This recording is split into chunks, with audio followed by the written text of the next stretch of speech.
mengajar.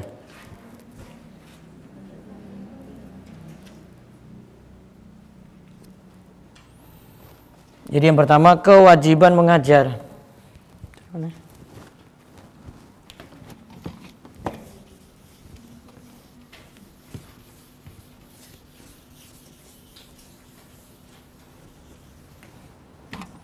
Apa saja nanti kewajiban mengajar ini ya?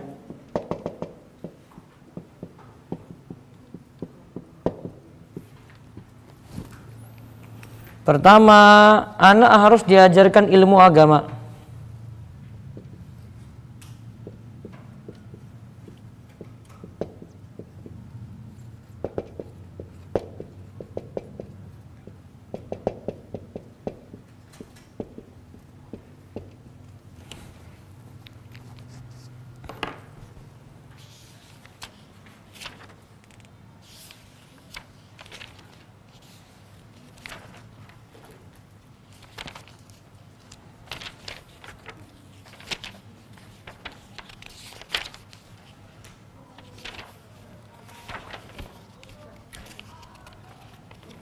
Lihat di halaman 210 coba.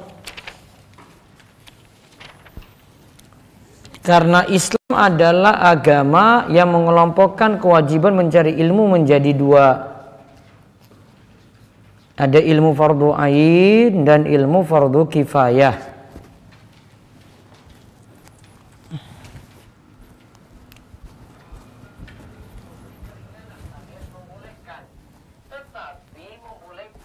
Spidol mana? Kok nggak ada spidol yang bagus ya? Iya, kalian nggak siap-siap. Sini nggak ada waktu sini.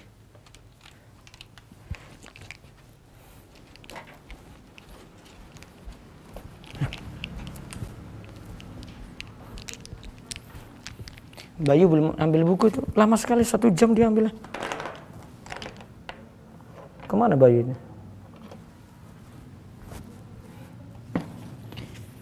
Anak harus diajarkan ilmu agama dan ilmu ada dua ya. Ilmu ada dua macam. Apa tadi? Ilmu fardu ain dan ilmu fardu kifayah.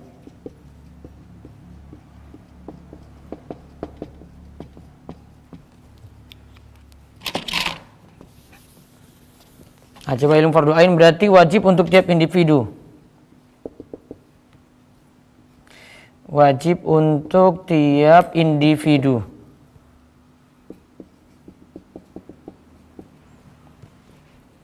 Sedangkan ilmu fardu kifayah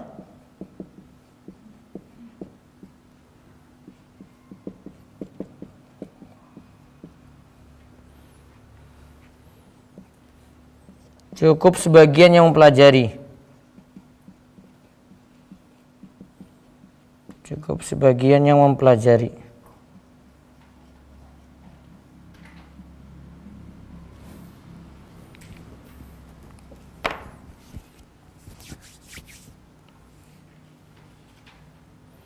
Ya, cukup sebagian yang mempelajari.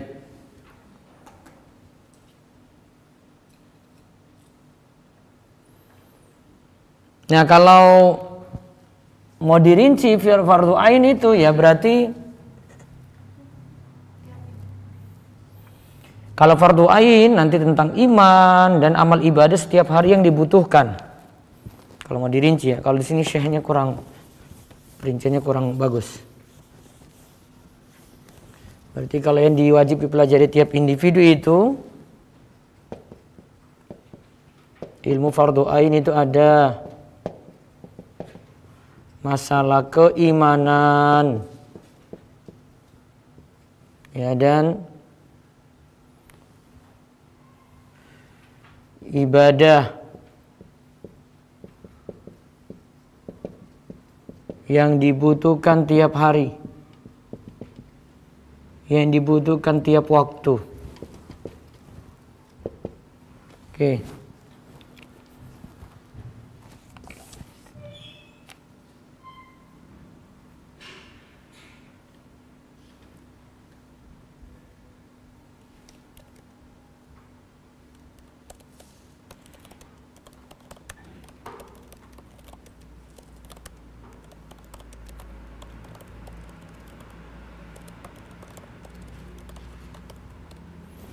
Nah,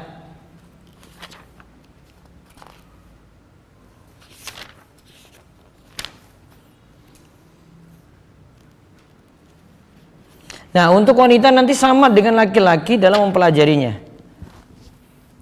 Kalau ilmu fardhu ain ini wanita atau perempuan sama dengan laki-laki.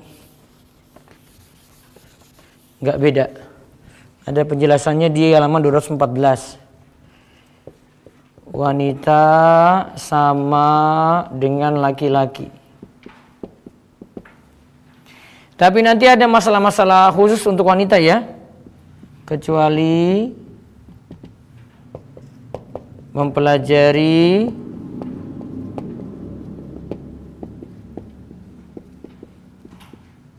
masalah khusus untuk wanita. Kecuali untuk mempelajari masalah khusus untuk wanita.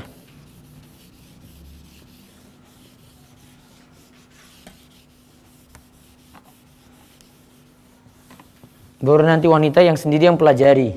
Tapi laki-laki juga harus.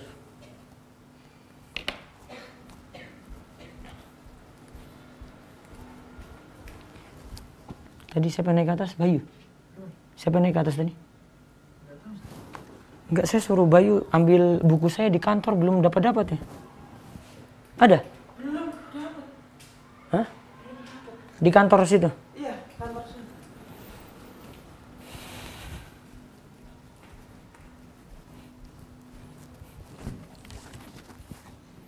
Ya?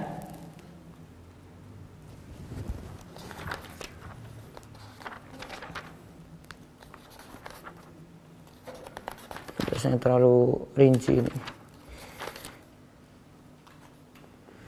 Nah, terus yang kedua tadi apa? Kesadaran pemikiran. Lihat di halaman 227. Tanggung jawab penumbuhan kesadaran intelektual.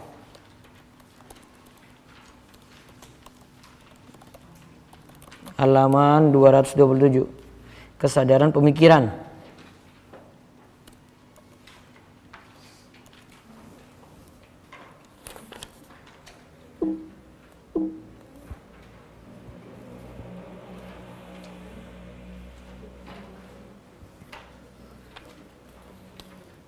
Jadi saya diktekan.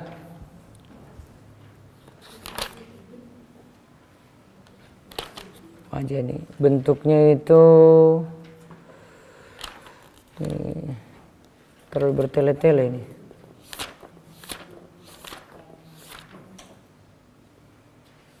Nah, kesadaran pemikiran ya itu dicatat Ibu-ibu. Di antaranya ya, membongkar rencana jahat yang telah dirancang oleh musuh Islam.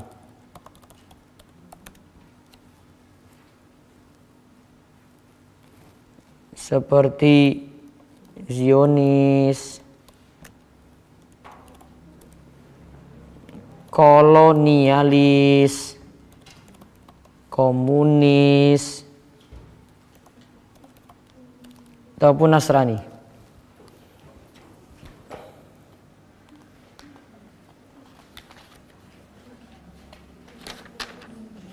Nah, terus beralih lagi ke kesehatan akal. Tanggung jawab kesehatan akal.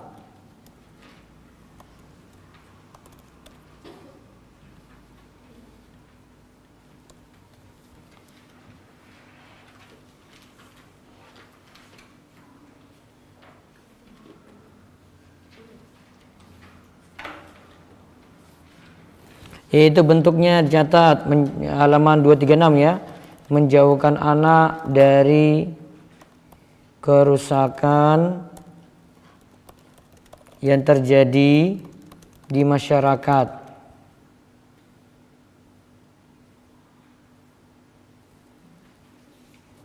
Seperti minum miras, kebiasaan onani,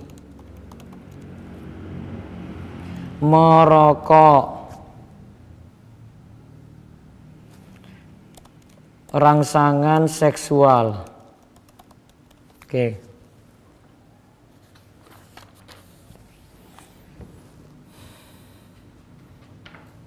Jadi intinya yang tanggung jawab pendidikan anak terhadap akal ini berarti bentuk pola pikir anak.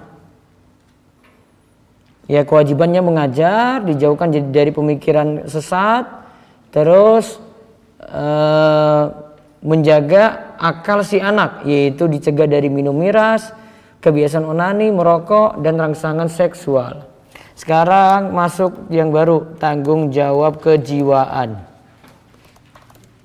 Halaman 239. Tanggung jawab kejiwaan.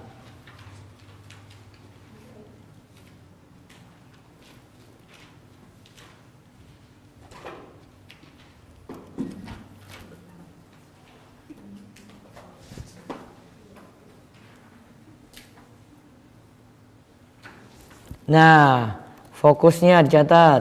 1.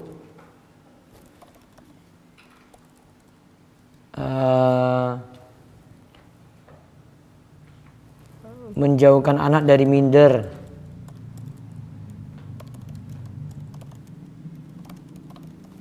Insecure.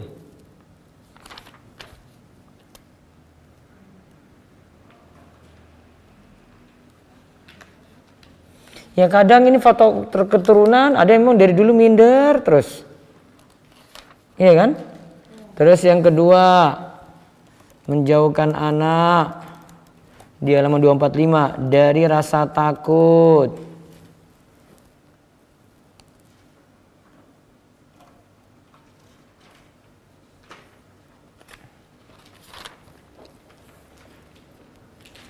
Coba lihat di halaman 246 ini contohnya. Ya. Ini contohnya kebiasaan ibu menakut-nakuti dengan bayangan, kegelapan, atau makhluk-makhluk aneh. Ibunya pura-pura jadi pocong malahan. Tuh, nggak boleh. Kemudian juga kebiasaan ibu memanjakan anak dan mendiktenya secara berlebihan.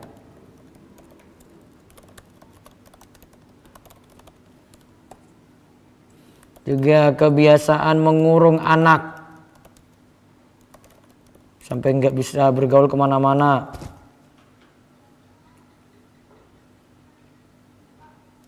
Nah ini yang keempat itu, sering menceritakan kisah khayalan seputar jin dan setan. Neng kono neng pojok kono iki ono iki ini ternyata cuma nakut-nakuti. Itu buat anak jadi takut.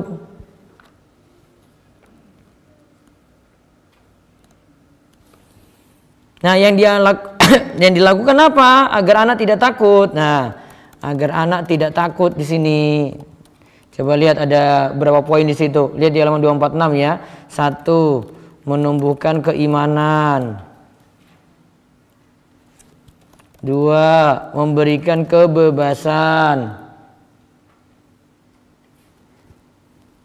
Kebebasan bertindak dan memikul tanggung jawab. Dikasih tugas-tugas. Kemudian yang ketiga, tidak menakut-nakuti anak dengan setan, hantu, jin.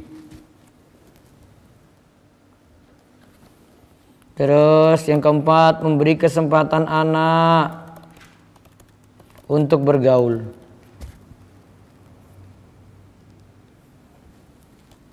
5. Mengajarkan anak peperangan Rasulullah Sallallahu Alaihi Wasallam. Nah ini agar berani.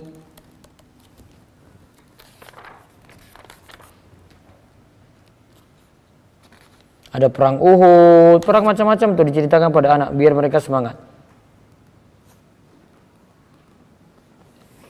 Nah, terus tanggung jawab kejiwaan. Tadi kan pertama menjauhkan anak dari minder, terus yang kedua menjauhkan anak dari rasa takut. Sekarang yang ketiga, menjauhkan anak dari sifat memiliki kekurangan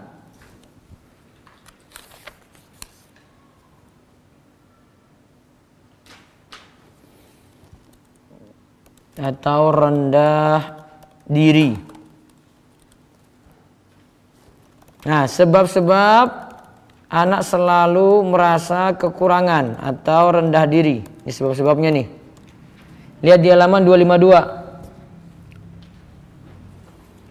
1. Penghinaan. Temannya hina. 2.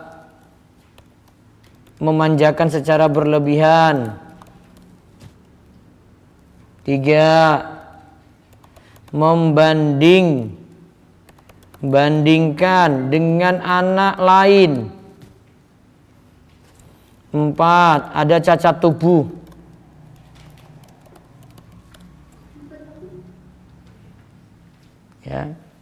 5. Ketiadaan orang tua atau anak yatim. 6. Kemiskinan. Nah, ini membuat anak rendah diri. Berarti solusinya ya jangan anak dihina, tidak dimanjakan berlebihan, tidak dibanding-bandingkan dengan anak lain. Kalau punya cacat didukung, disupport. Kalau anak yatim dibantu. Kalau miskin, ada yang nyantuni juga.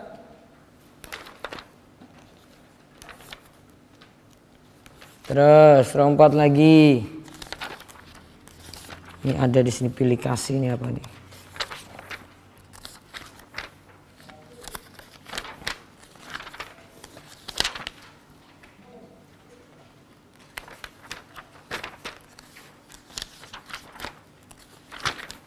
Ada rinciannya sampai halaman 270 itu.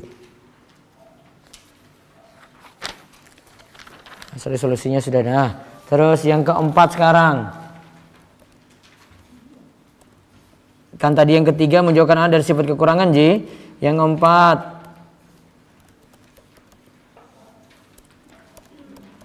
mengajarkan anak agar tidak hasad.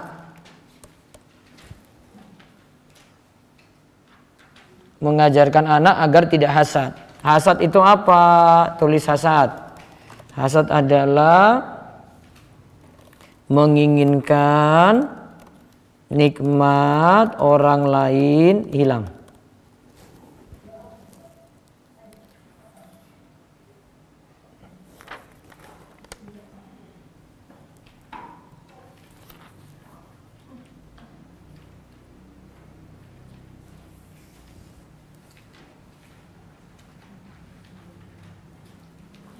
Nah, sekarang sebab anak-anak bisa hasad. Halaman 275. Sebab anak-anak bisa hasad. 1.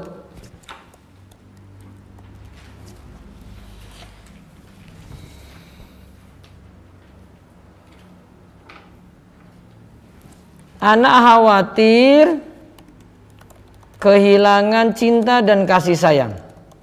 Saya ringkaskan tuh. Anak khawatir kehilangan cinta dan kasih sayang.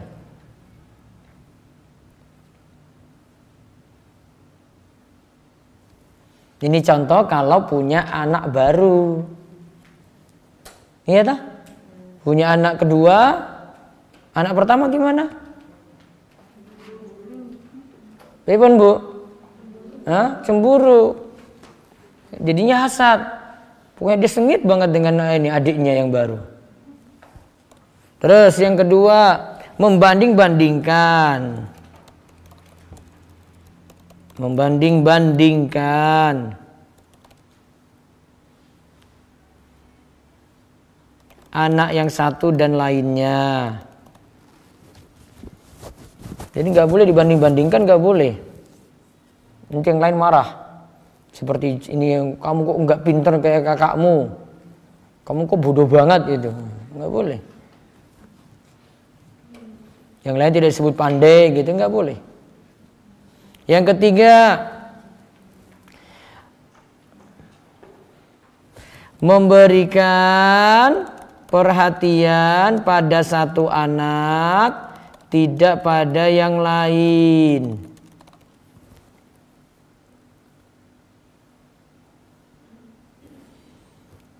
Kalau di sini contohnya ini, yang satu sering diberi terus,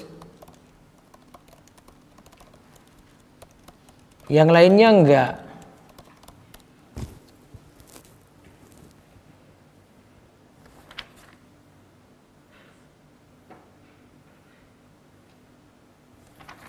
Nah, ini yang keempat nih. Ada anak yang dimanjakan dan dibela, padahal ia yang salah, dan terus menyalahkan anak lain.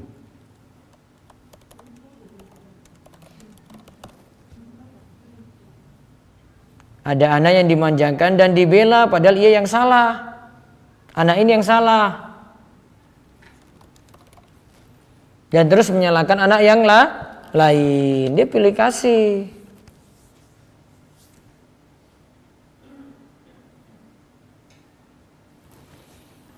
Terus ada lagi hasad yang muncul karena ada anak yang kaya dan yang lainnya miskin.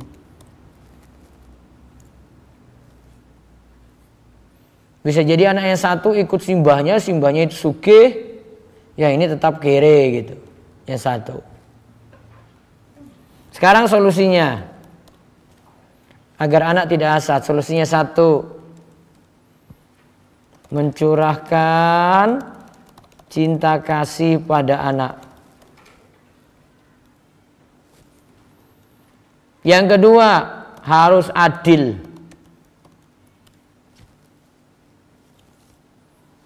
Adil dalam beri.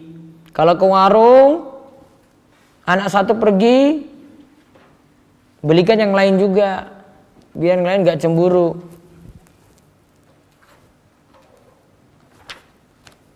Yang ketiga, menghilangkan faktor-faktor yang menyebabkan hasad.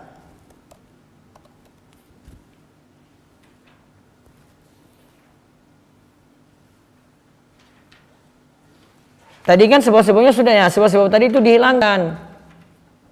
Jangan ada yang sampai dipilih kasih. Ya, kalau perhatiannya pada semua anak, tidak boleh bandingkan. Nah, itu sebab-sebabnya yang tadi kita sudah sebut. Nah, terus beralih lagi. Sekarang kondisi kejiwaan lagi yang berikutnya, ini yang terakhir. Marah. 5. Mengajarkan anak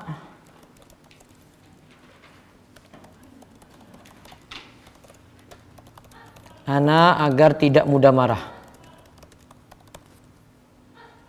Enggak cepat emosian terus.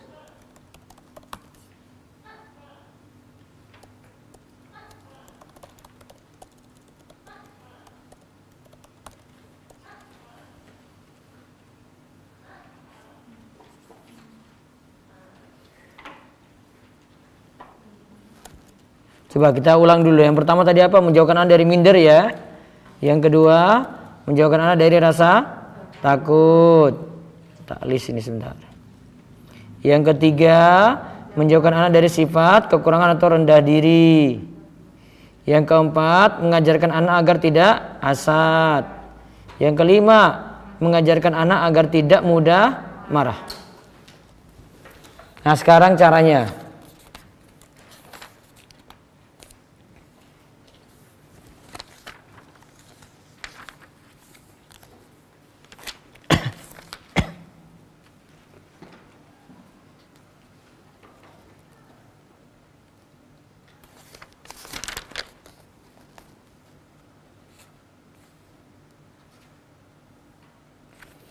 Nah, coba lihat pemicu marah dulu.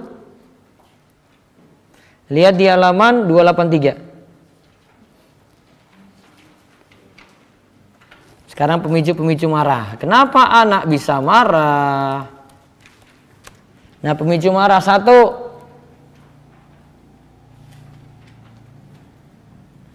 Karena lapar. Perutnya kosong. Dua. Berarti kalau lapar kenapa? Dikasih apa kalau gitu solusinya? Makan. Ya wes. Terus yang kedua, adapun jika pemicu kemarahan adalah sakit. Yang kedua, bisa jadi sakit. Jadi cari obatnya. Yang ketiga, dicemooh dan dihina tanpa ada sebab.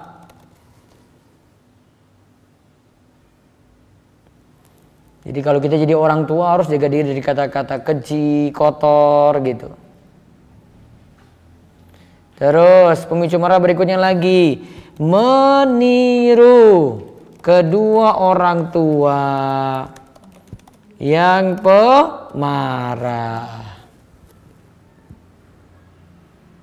Nanti anaknya marah sama seperti bapaknya marah gitu.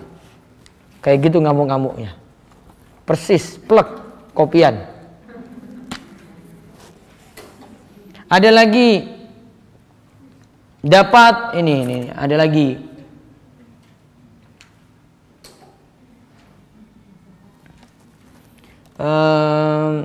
Yang biasanya ini mendapat ejekan dan julukan yang jelek.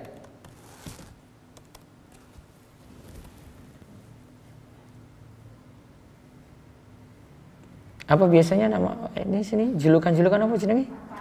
Nah, parapannya itu aduh aneh-aneh tenan itu. Ada anak-anak sendiri buat untuk saudaranya sendiri juga. Ya kan? Wifi jadi apa? Iprek apa piye gitu. Ada sendiri mereka buat itu. Nah, sekarang solusi mengatasi marah. Satu, mengubah posisi saat sedang marah. Idza ghadiba ahadukum, lihat di halaman 285. Idza ghadiba ahadukum wa huwa qa'imun falyajlis fa in dhahaba anhu al-ghadabu wa illa falyattaji. Jika salah seorang di antara kalian sedang marah dalam keadaan berdiri, maka duduklah.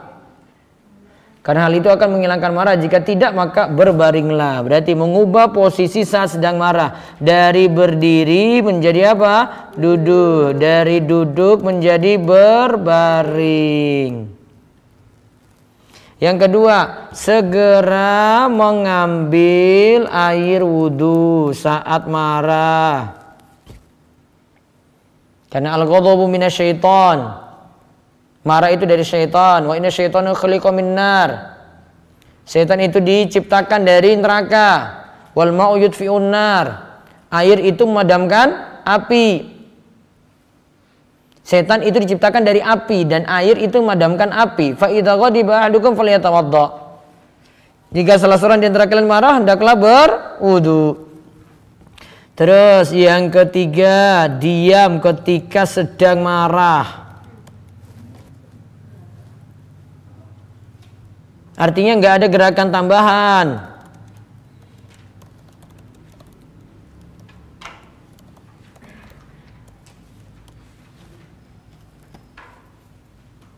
Gitu. Kalau mboke yang marah, bapaknya sikapnya apa? Hah? Apa? Kalau ibunya yang lagi marah anak-anak, bapaknya sikapnya apa? Diam saja, gak usah nambah-nambah, kena marah lagi bapaknya. Diam aja, nanti tunggu reda dulu gitu. Gak usah nambah-nambah. Kamu yang kena nanti. Terus yang keempat, meminta perlindungan kepada Allah dari godaan setan, berarti membaca ta'awudz. A'udzubillahi minasyaitonirrajim. Itu dibaca itu.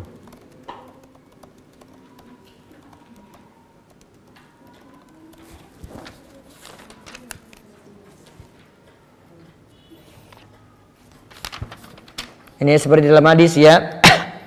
Sesungguhnya aku mengetahui satu kalimat yang sekiranya dibaca maka akan hilanglah semua yang dia rasakan. Seandainya ia berkata aku berlindung kepada Allah dari godaan setan yang terkutuk, yaitu baca a'udzubillahi minasyaitonirrajim. Baik, kita simpulkan dulu tadi.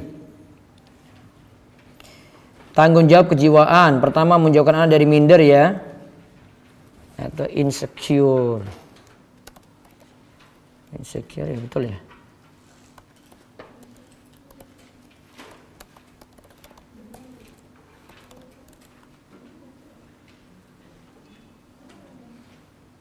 Iya, merasa cemas, takut berlebihan. Tuh. Terus yang kedua apa? Menjauhkan anak dari rasa takut. Apa tadi, anak bisa takut gara-gara apa tadi? Satu, kebiasaan ibu nakut-nakuti dengan bayangan, kegelapan atau makhluk-makhluk aneh. Yang kedua, kebiasaan memanjakan anak dan mendiktenya secara berlebihan. Yang ketiga, kebiasaan mengurung anak. Yang keempat, sering menceritakan kisah khayalan seputar jin, hantu, dan setan. Agar anak tidak takut, gimana solusinya? Menumbuhkan keimanan. Yang kedua, memberikan kebebasan bertindak dan memikul tanggung jawab. Anak dikasih tanggung jawab sesuatu gitu biar dia punya keberanian. Yang ketiga, tidak menakut-nakuti anak dengan setan, hantu, dan jin. Yang keempat, memberi kesempatan anak untuk bergaul. Ada waktunya dia main-main. Jangan dikasih HP terus, HP ditahan, suruh main, ngepit gitu. Terus yang kelima, mengajarkan anak tentang peperangan Rasulullah Sallallahu Alaihi Wasallam. Karena situ akan menunjukkan keberanian, rasa takut akan hilang. Terus yang ketiga apa? Menjauhkan anak dari sifat memiliki kekurangan, rendah diri. Kalau rendah hati bagus, rendah diri itu jelek. Kalau rendah hati itu lawan dari sombong. Kalau rendah diri itu terlalu memiliki sifat kurang terus dia itu. Ini sebabnya ada karena penghinaan, memanjakan secara berlebihan, membanding-bandingkan dengan anak lain, atau ada yang punya cacat tubuh, atau ketiadaan orang tua jadi anak yatim, atau anaknya itu miskin. Maka sebab-sebab ini diselesaikan. Ya, nggak boleh hina anak, nggak boleh manjakan berlebihan, nggak boleh banding-bandingkan dengan anak lain. Kalau cacatnya disupport, kasih tahu dia punya kelebihan yang lain gitu. Kalau anak yatim dibantu. Kalau miskin ada yang nyantuni anak yatim dan anak miskin tadi. Terus yang keempat, mengajarkan anak agar tidak hasad. Hasad tadi apa? Menginginkan nikmat orang lain hilang. Ini bisa terjadi sama anak. Ya. Bisa terjadi sama anak. Sebabnya apa? Anak khawatir kehilangan cinta dan kasih sayang. Tadi misalnya apa tadi? Misalnya punya adik. Yang kedua, membanding-bandingkan anak yang satu dan lainnya. Yang ketiga, memberikan perhatian pada satu anak, tidak pada yang lain. Yang satu sering diberi, yang lainnya tidak. Yang keempat, ada anak yang dimanjakan dan dibela padahal anak ini yang salah dan terus menyalahkan yang lain. Dia pilih kasih, bapak ibunya pilih kasih. Terus yang kelima, ada anak yang kaya dan yang lainnya itu miskin. Solusinya gimana? Mencurahkan cinta kasih pada anak. Terus yang kedua, harus adil. Yang ketiga, menghilangkan faktor-faktor yang menyebabkan hasad. Terus tanggung jawab kejiwaan lagi adalah mengajarkan anak agar tidak mudah marah. Ya, mengajarkan anak agar tidak mudah marah. Pemicu marah apa saja? Satu, satu apa? Lapar. Dua, sakit. Tiga, dicemooh, dihina tanpa ada sebab. Empat, meniru kedua orang tua yang pemarah. Lima, mendapat ejekan dan julukan yang jelek. Solusinya gimana? Satu, mengubah posisi saat sedang marah. Dari berdiri menjadi apa? Duduk. Dari duduk menjadi berbaring. Dua, segera mengambil air wudhu saat marah. Kenapa tadi ambil air wudhu? Kenapa? Marah itu dari setan. Terus setan itu dari api. Api itu dipadamkan dengan air. Maka siapa yang marah berwudulah, kata Nabi SAW. Yang ketiga, diam ketika sedang marah. Artinya tidak ada gerakan tambahan. Yang keempat, membaca ta'awudz. A'udzubillahi minasyaitonirrajim. Nah, sisa dua tanggung jawab pendidikan sosial.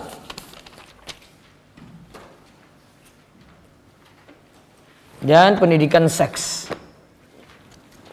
Tanggung jawab pendidikan sosial dan pendidikan seks. Minggu depan apa ini? Tanggung jawab pendidikan sosial dulu pekan depan. Karena rinciannya panjang. Habis itu tentang pendidikan seks. Baru cara mendidik anak yang tepat. Terus sifat orang tua sebagai pendidik.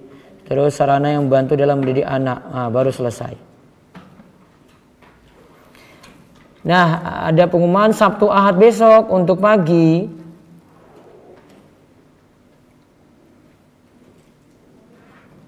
Ya. Untuk Sabtu dan Ahad jam 9 sampai jam 11 itu ada mau buat daurah bahas tafsir Jalalain surat Al-Fatihah. Nanti yang buku saya yang baru itu. Kalau ibu mau ikut nanti online. Apa arah ngaji neng kene? Apa arah online?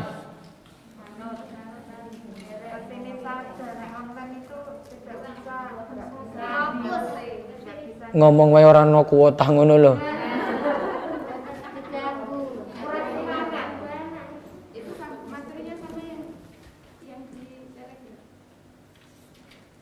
Oh bukan, tafsir Al-Fatihah. Enggak saya sebar, yang itu enggak ada soft copy-nya nggak ada PDF-nya nggak ada. Mau dijual, itu untuk golek duit itu, yang itu. Kalau mau nanti bukunya saya taruh di bawah, nanti saya pertimbangkan dulu. Takutnya bapak mau ikut ini.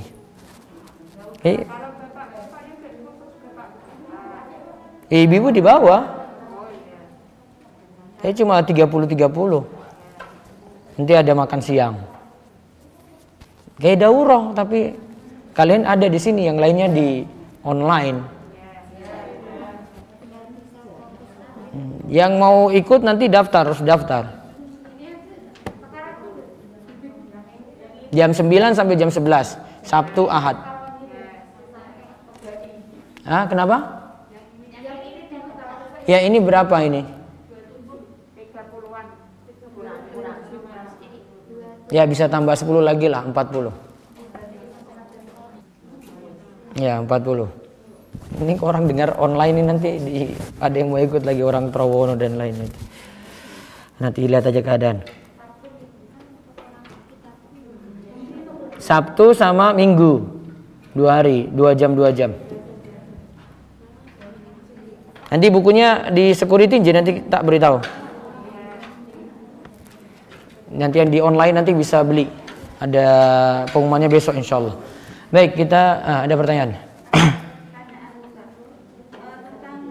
Terakhir tadi tentang pemicu marah, kemudian mengatasi marah itu juga diberikan ke anak solusi itu, mengubah posisi itu. Iya, kadang bilang ke anak, tapi semampu kita gitu loh. Suruh dia duduk ya orang gelem ya kepiye meneh. Malah hancurkan apa-apa. Marah dibanting arah apa ngono lho. Semampunya.